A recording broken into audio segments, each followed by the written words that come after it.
In manufacturing, their demographics have aged so much already that China is no longer the low-cost producer for any manufactured product. There is not a product that the Chinese make that cannot be made in North America at a lower price point. Now, you have to build the industrial plant first.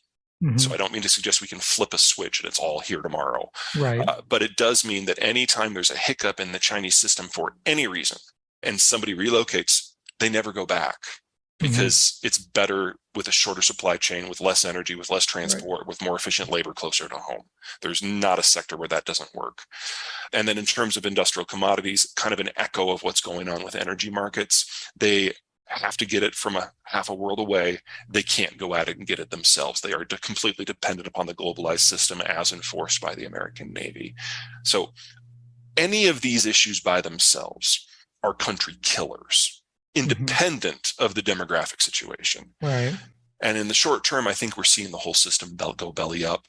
I think it's safe to assume that most people have relatively formed opinions about whether the COVID vaccine is the way to go or natural immunity is the way to go. But I think if we're all really being honest with ourselves, we will admit that people on the other side of that divide have some relevant points that are worth discussing. And we certainly know that if you have both, you're in better shape. Neither of those are options in China. The Chinese vaccine doesn't work versus the Omicron variant, certainly not Omicron B. And because in many ways that the Chinese government was so successful at keeping COVID out these past 2 years, no one in China has natural immunity.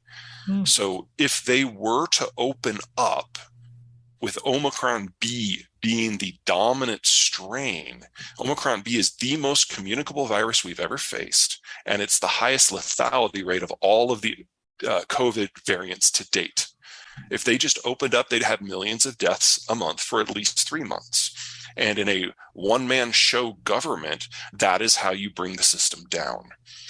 So COVID lockdowns that affect entire cities, this is their only option for the foreseeable future.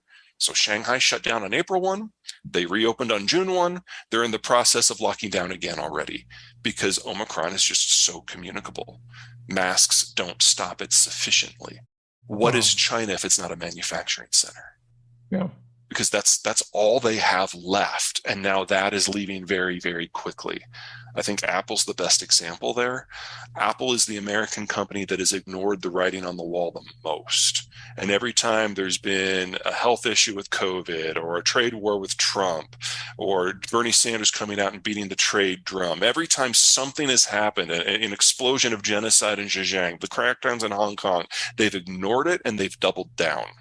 So they are the American company most committed to China. Over 90% of the supply chains within China now. And as of last month, even they started looking for alternatives. Everyone is on their way out because China is no longer a reliable manufacturing partner. First of all, China does not have many dealings in Africa. They have some infrastructure that they've built. And they're they're doing a lot of loans there. Well, whenever you see the Chinese spending $12 billion on something that's only worth $3 or $4 billion, that's not investment. That's capital flight. That's some bureaucrat taking advantage of that hyper financialized system to get some out. So when it's his time to run for the door, he already has a nest egg. I'm just saying that it's not in anything that would broadly be considered sound investment. Most of the infrastructure is not in places that are really of any use. I mean, if the Chinese build infrastructure in a place that hasn't had infrastructure for the last 70 years, you really got to ask yourself why there has not been infrastructure there for the last 70 years. Someone would have done it by now. Exactly.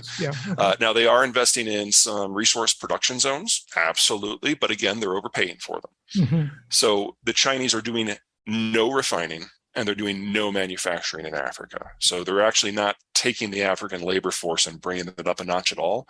And if they want unskilled labor, they've got that closer to home in a place like, say, Cambodia. So for Africa to kind of move up the ladder, they've got to be part of someone else's supply chain.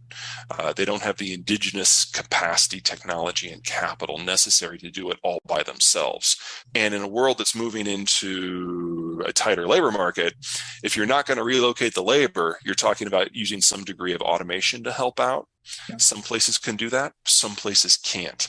But it's difficult for me to see kind of a neo-colonial manufacturing system set up to tap unskilled labor on a different continent, especially a continent that has as riven geographically as Africa. So the basic transport issues are very, very difficult. It would be cheaper to do more automation in a closer economy. So in the case of Germany, that's probably going to be Poland. In the case of the United States, that's probably going to be Mexico and Colombia. In the case of China, that would probably be Southeast Asia. It is different and probably not in the way that most people are thinking. I'm not overly concerned about automation being a giant job destroyer. Remember, the Zoomers are the ones who are coming in, the smallest generation we've ever had, and they're not millennials, they're not social, they're antisocial, and they're very loyal workers. They're very nervous people because they were raised by Gen X to be told that the future was a dark place where you will have no power, because that's what it has been for us to this point. And because of that, they're very loyal workers. Once they get a job, they cling on to it like their life depends upon it. But they're antisocial. They want to work remotely, preferably in a closet, preferably coding. These are not line jobs. These are not public service jobs. This is a very specific subset. So, if you're in San Diego in San Jose and you need a bunch of coders, great. Your workforce is covered for the next 20 years. You need them for anything else? Yikes. So we are going to need automation, not just because we have fewer workers, but because the workforce of those fewer workers is very, very different from what we have had for the last 40 years. So we have to have it. On the flip side, automation is one of the most expensive things you can do. It's expensive to develop, to operationalize, to install, and people always forget about this step, the most expensive of all, to keep it updated. That takes capital. We're not going to have as much of that. So this wrestling over what little bits of capital are left is going to be huge.